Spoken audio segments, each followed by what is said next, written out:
Okay, Deb Starr, are you there?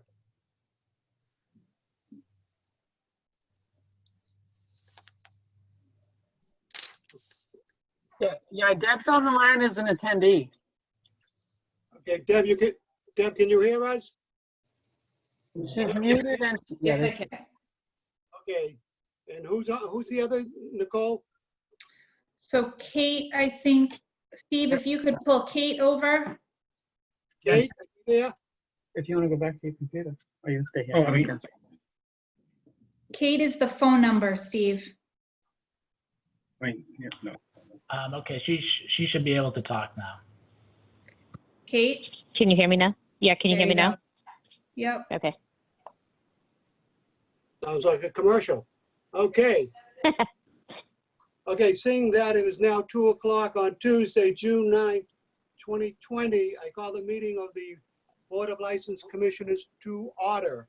On a roll call vote, please. Russ Forsberg, Mary Beth McGrath. Mark DuBois. James O'Brien. And James Casey. With that, we're all present. First item on the agenda is the approval of the regular session meetings for May 12th, 2020. Is there a motion?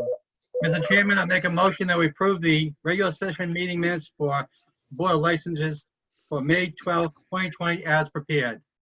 Second. We have a motion, we have a second. Is there any discussion? Hearing none, all in favor? Aye. Roll call. No, roll call. Aye. Aye. Russ Forsberg, Hi, Mary Beth McGrath. Aye, James O'Brien. Aye, Mark DuBois. Hi, James Casey. Motion carries 5-0. First item on the agenda is item number 2006021. It's the renewal of the precious metal dealers. Okay, each year at this time, we send out to all the precious metal dealers for the renewal of their application. At this point in time, I only received 5 of the 12 applications that I have sent out.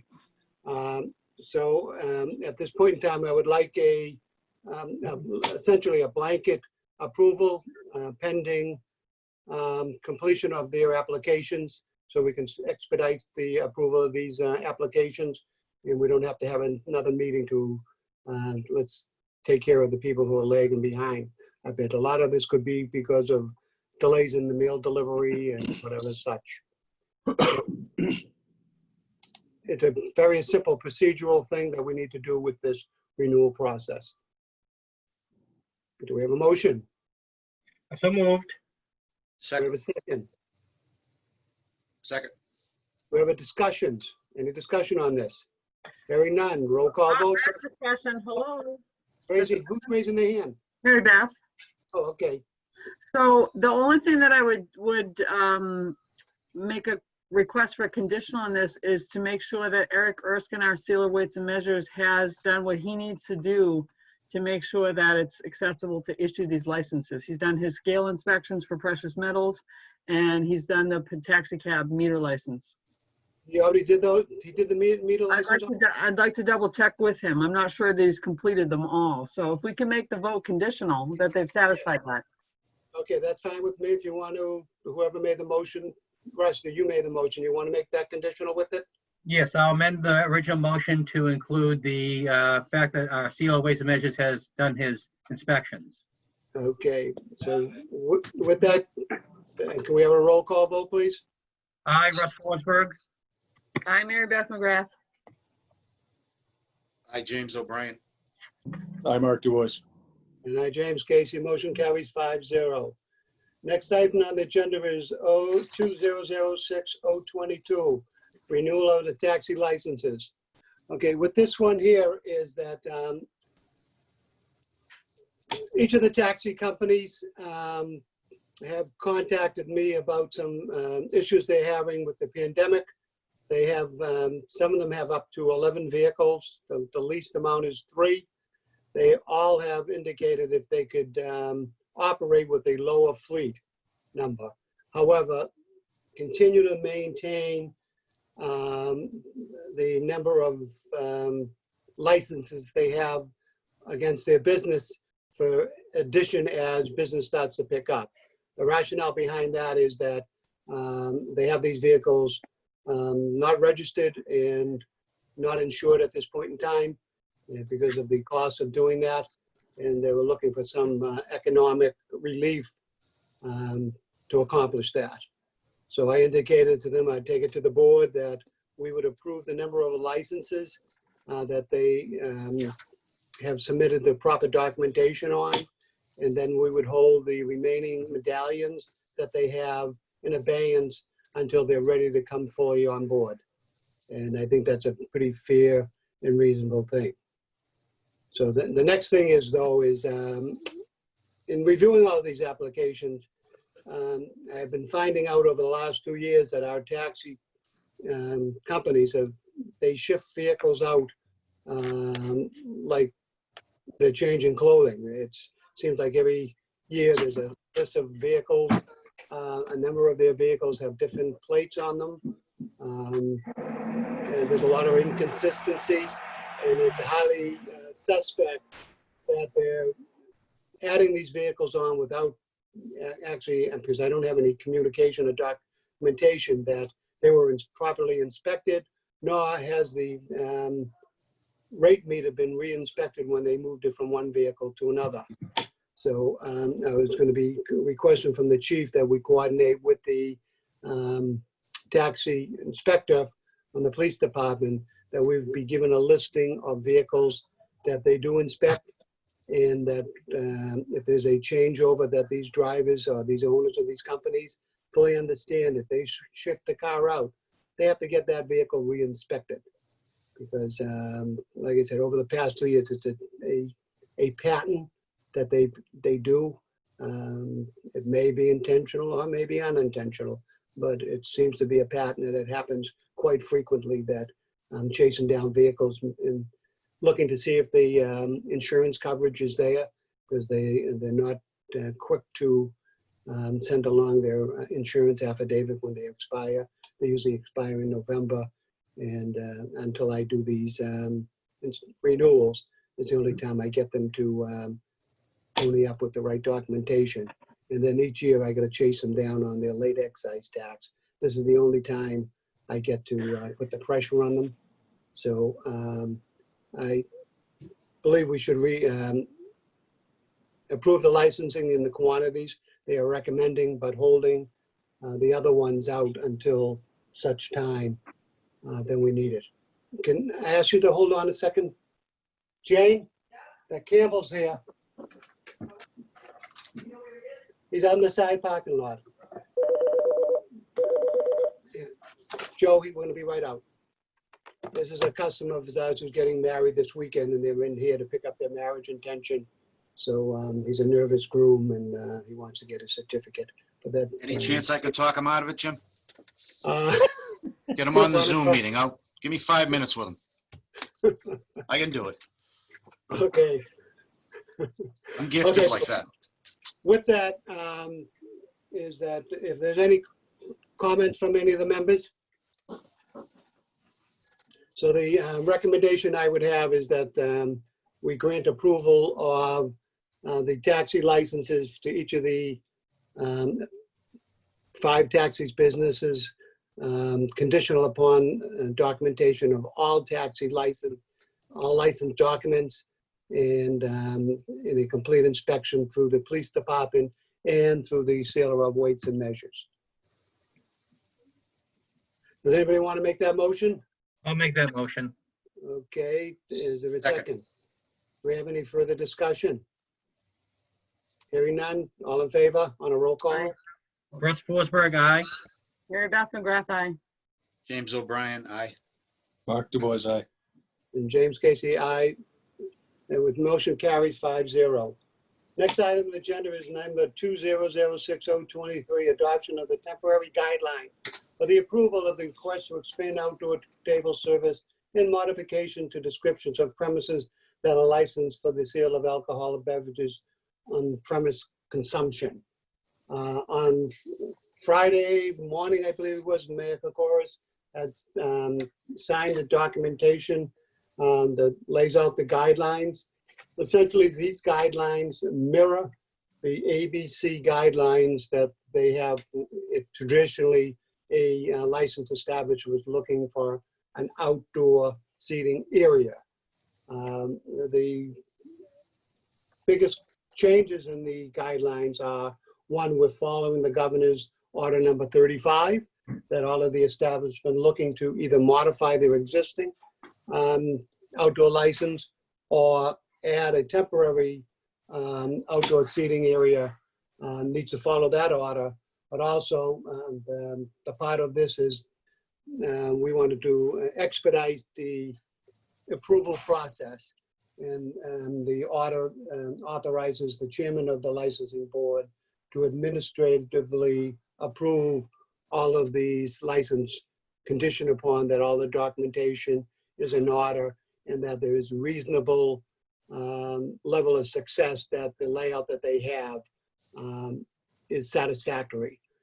All of these establishments are required to submit documentation. For those who do not own their own property, they're required to submit an affidavit from the property owners indicating that they have their permission to utilize the space. Secondly, if there's a corporate entity involved, a corporate vote is required as part of that approval process. They need to provide a floor plan of the extension, outlining the number of seats and tables they're looking to handle it. And then if they do ask for a tent, that they have to provide a tent certificate for flame retardant. At this point in time, I received about 12 applications. 4 of them came in this morning. The other 8 came in yesterday or the day before, or actually over the weekend too. I was receiving them. The first 8, I went out and visited each of the sites. I met with those owners that did have their business operation opened. I did review them, and the ones who were there, I had conversations with them regarding ensuring that there are some safety precautions like barriers for vehicles if it's close into a parking lot, that all of the areas have to be roped off with a rope or fence or some other means. There has to be one entrance area to control the guests showing up into the temporary outdoor seating area. They have to provide me an access area for where the service will be coming in and their pathway to the outdoor seating area and back into the restaurant. And then additionally, they have to provide, they had to provide me with the location of the access to the restrooms for the guests who are in the outdoor area. And each of them have done that successfully. I have a lot of confidence that these areas that they have selected will work and stay within the social boundaries as described in order number 35. At this point in time, I've did a layout of those initial 8, and I'm very confident that an approval process of them can be made at this point in time. I am preparing to produce a temporary license that outlines all of the conditions that are required with this license that'll be shown on this temporary license that they need to post in a visible place in the building to the outside so everybody knows that they are accessed. I did inform, which surprised me, is that a number of the establishments weren't aware that they had to keep a log of guests who show up at these outdoor seating areas. The requirement is that at least one person at a table has to give their name and a telephone number. So in case there has to be any tracing done later on, they have a contact person to uncover all of the individuals who may have been at their table, and they can reach out to them to do the interviews that are required in that type of environment. So that's something that I will do in a communication letter to highlight that when I deliver the formal licenses to them. And I will also have a copy of the Order 35 guidelines in that packet, just in case they do not have them. I just want to ensure that they're meeting all of the conditions set forth in those guidelines. Tim, can you advise which establishments have submitted applications? The ones that have approved ones, sure, I can give you that. No. Can you advise who has submitted applications to you?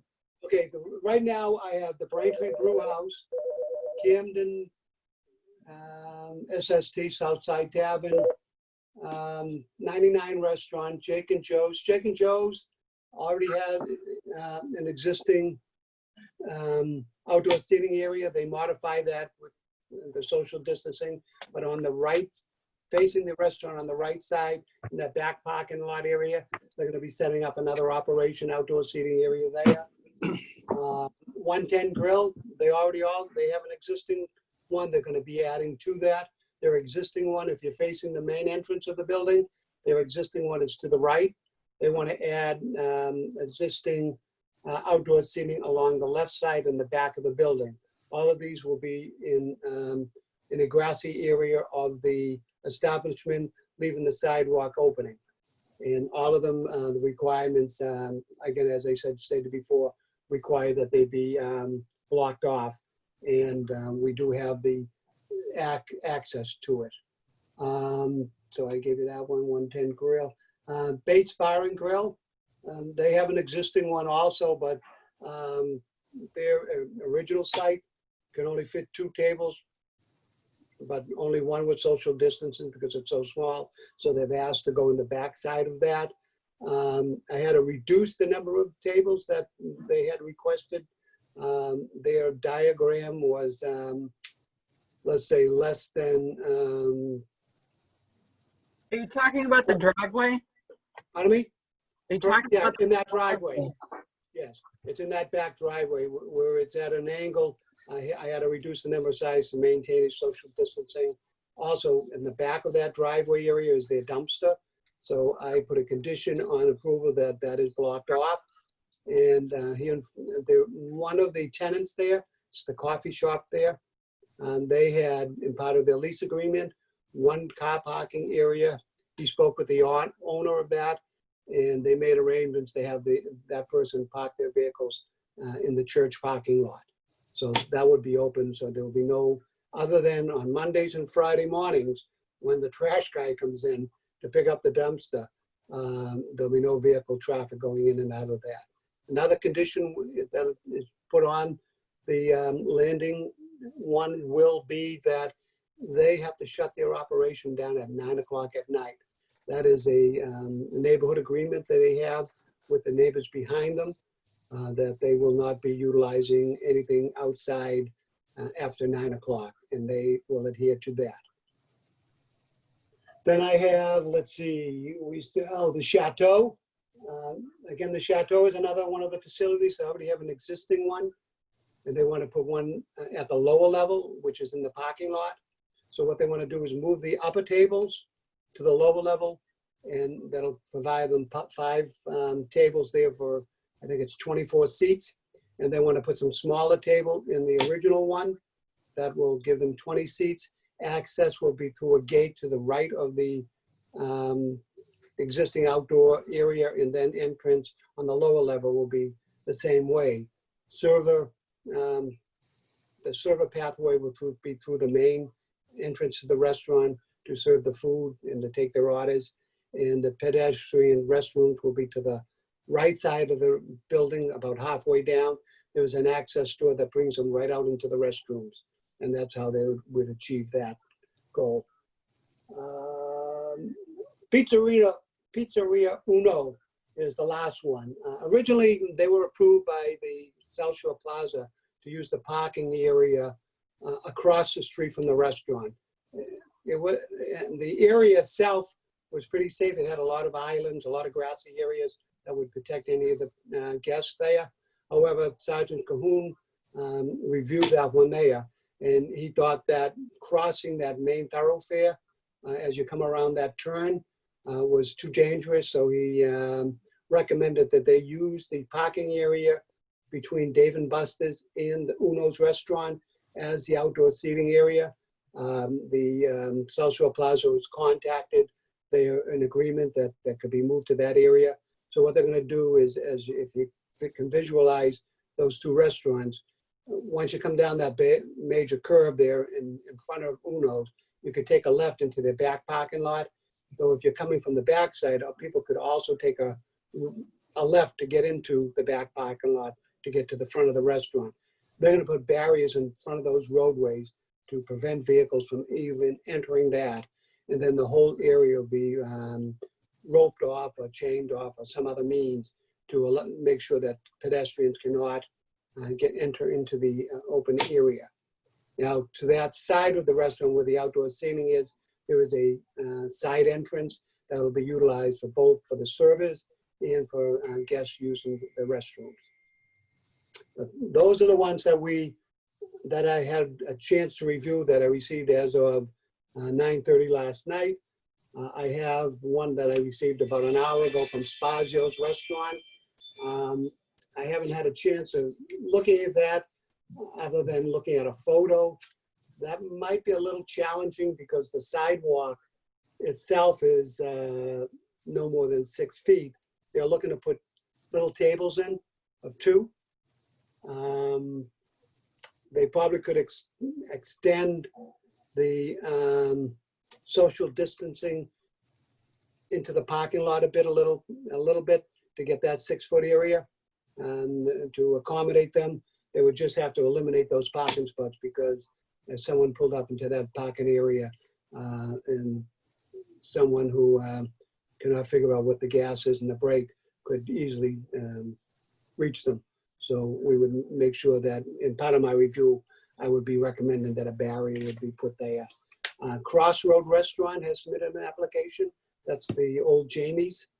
They want to do something in the front there. And again, in the original design I looked at, it doesn't seem to be too complicated of this. It seems to be pretty easy. Foursquare, they have submitted their documentation, and I think they were talking to Nicole relative to that lease agreement for the public sidewalk area, which they've had, I think, since 2015. As we all know, that this about a year ago, or less than a year ago, the owners, the restaurant was sold. New owners took it over. However, they did not take the outdoor seating at that time. Prior to the pandemic, they were starting the process to reinstitute that outdoor seating. And then, as we all know, the world stopped. And they would like to continue with that, but they're going to continue it via the temporary one. And then next year, we can address the bigger issue if you want to continue it in a further environment. Jim, how many tables can they realistically put out there? They're asking for 4. Realistically, I think they can get 2. So if I can, so for Foursquare, John and I have been going back and forth with them, looking at the design, and they did share with us a few minutes before this call, as part of our conversations around the agreement, a plan that shows 4 tables and where the seating would go around the tables, so that it would ensure that individuals dining there are 6 feet apart. And so that'll get, we'll share that once that agreement gets finalized. They are, as of now, the only establishment that is obtaining a license to use public space. Everybody else is using their existing space to set up their outdoor seating. And if I may, Mr. Chair, just a couple of comments on behalf of the mayor's office with regards to this process. So in the spirit of the governor's order and also with legislation that's currently pending at Senate Ways and Means, we feel that it's incredibly important to do everything the town can do to help these businesses that have been impacted by COVID-19 get up and running as in a smooth a fashion as possible and as quickly as possible, to kind of help with them on the operational side. So the goal of the process that's before you today is to do just that. In accordance with the governor's order and the pending legislation, as you've seen, it removes a lot of the procedural hurdles that a license holder would traditionally have to participate in order to modify or establish an outdoor seating area. And by providing the opportunity for administrative approval, it allows us to make sure that we're doing everything we can on our end to expedite this process. So I appreciate the work that Court Casey has done up until this moment to connect with license holders and establishments and make sure that they're providing us everything we need to make sure that once they're operational, they're doing so in a safe manner that is also in compliance with all of the orders, not just Order 35, but all of the orders in place regarding the safety precautions in response to COVID-19. So I don't know that we have any establishments in attendance, but if anybody is watching, if there are any questions with regards to the process or questions with regards to using public space, I ask that you contact me at my office, 781-794-8153, so that we can continue to do everything we can on our end to get these businesses back and up and running, even in this limited capacity as allowed for as part of phase 2, part 1. Mr. Chairman, Mr. Chairman, I would just like to say, first of all, thank Nicole and Mary Beth and yourself for putting together these policies. But, you know, I'm really excited that we have this opportunity to try to help our business community.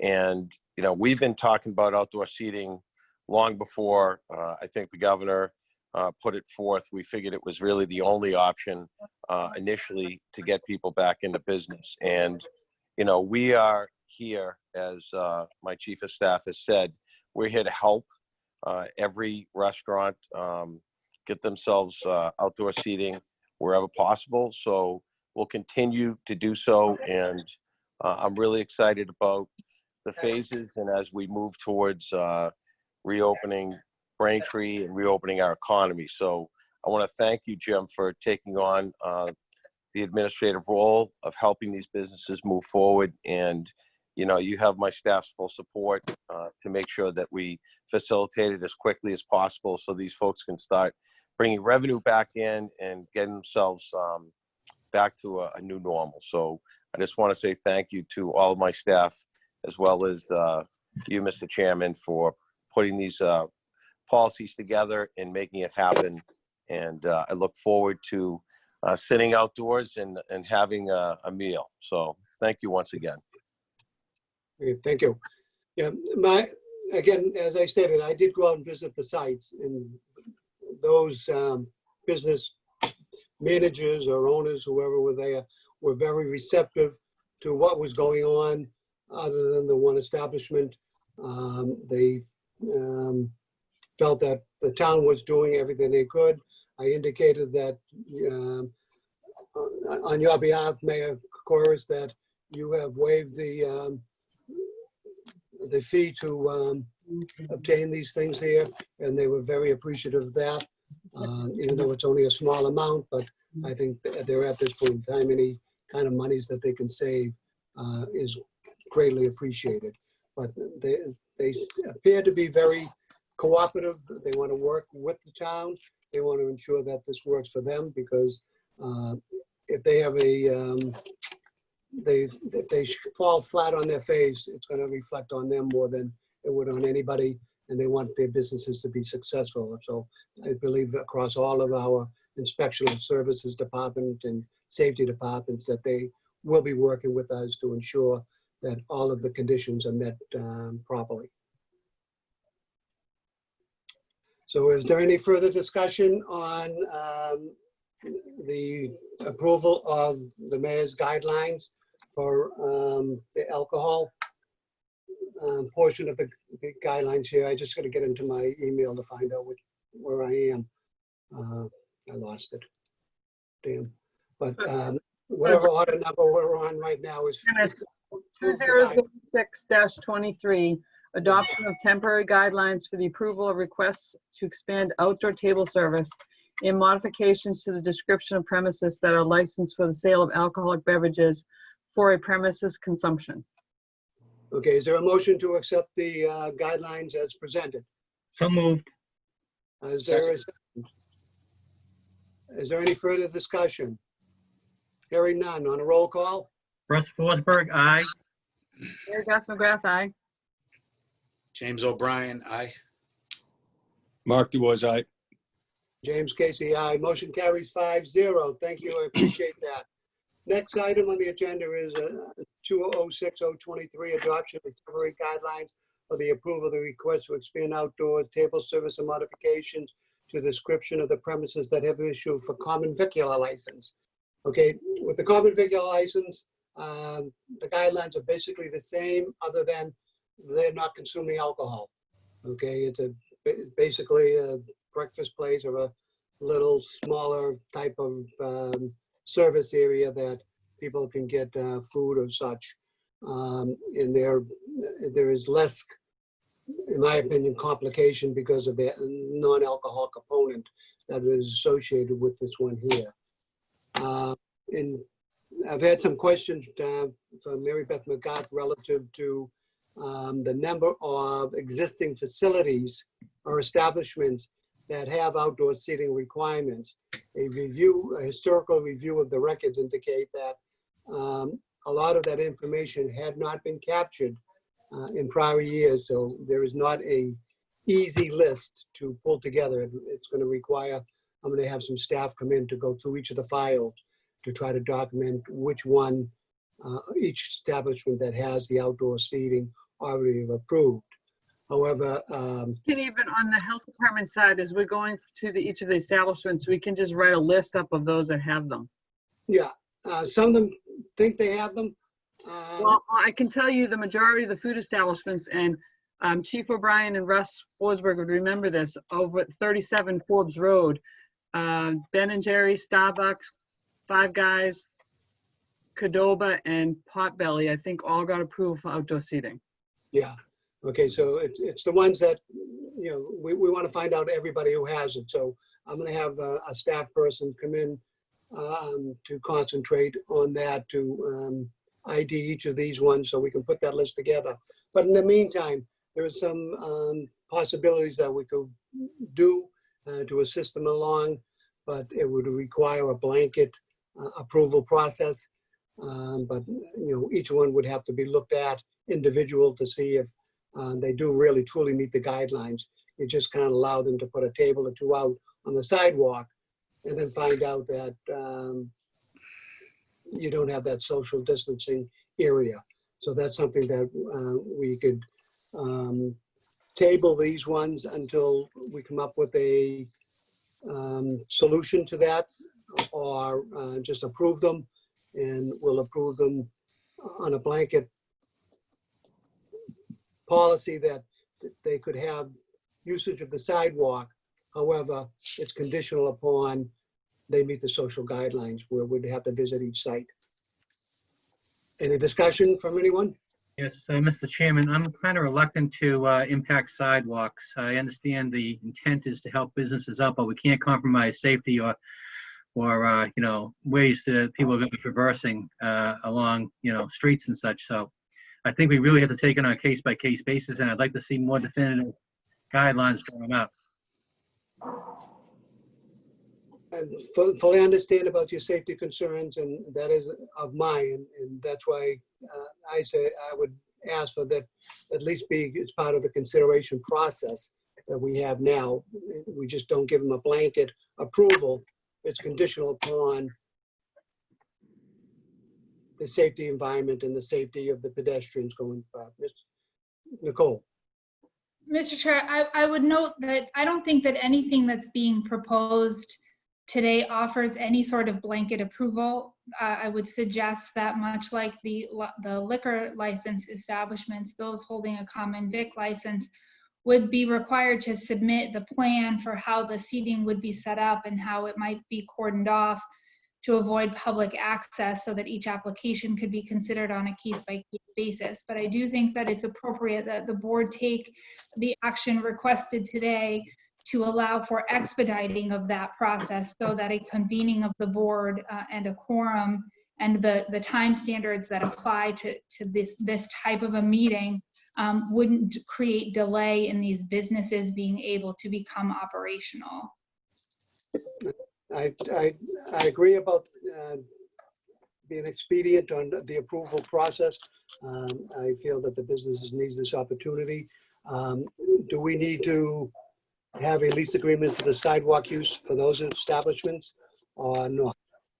It would depend on the location, and it would depend on what sidewalk it is that we're talking about. So for example, those establishments on Grossman Drive that already have some type of license in place for outdoor seating, if they're looking to expand onto that privately owned strip, they just would need to establish proof of ownership. If there's a business that would be looking to expand out onto the town's sidewalk, that would be a situation where they would need to contact my office so that we could put together the necessary license agreement that really just sets forth the terms for use and addresses some of the legalities, including liability resulting from any incident that occurs during use of the property.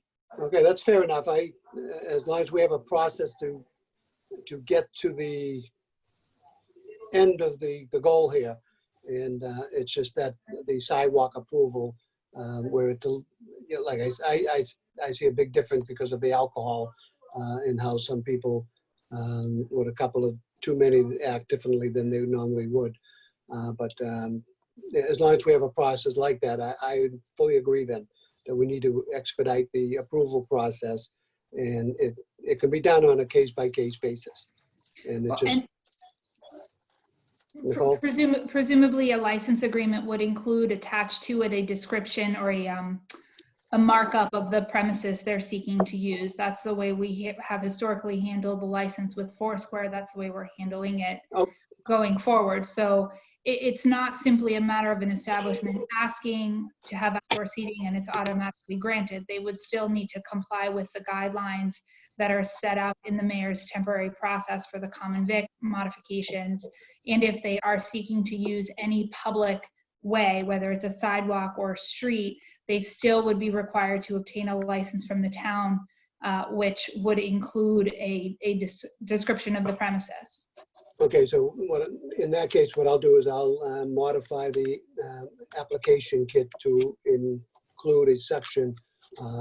Would you be considering utilizing a public sidewalk, and have them check that off, and then have a narrative underneath that says that you need to contact you yourself to get the necessary leasing agreement in place. Are you agreeable to that?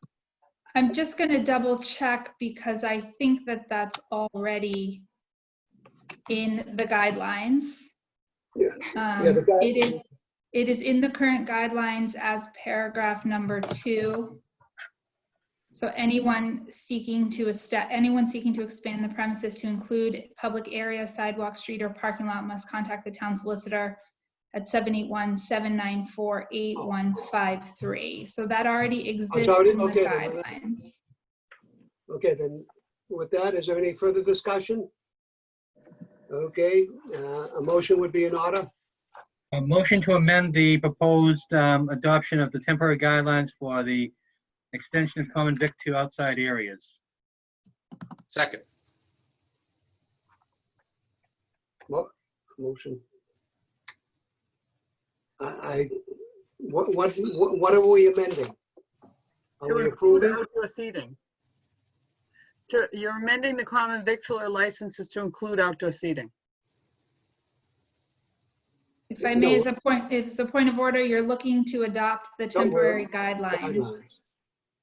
Okay, so Russ has made a motion to adopt the temporary guidelines for the approval of requests to expand outdoor table service and modifications to the description of premises that have been issued a common victualler license. Yes, we have a motion. We have a second. Second. Second. We have any further discussion? Hearing none. All in favor on a roll call, please. Russ Forsberg, aye. Mary Beth McGrath, aye. James O'Brien, aye. Mark DuBois, aye. And James Casey, aye.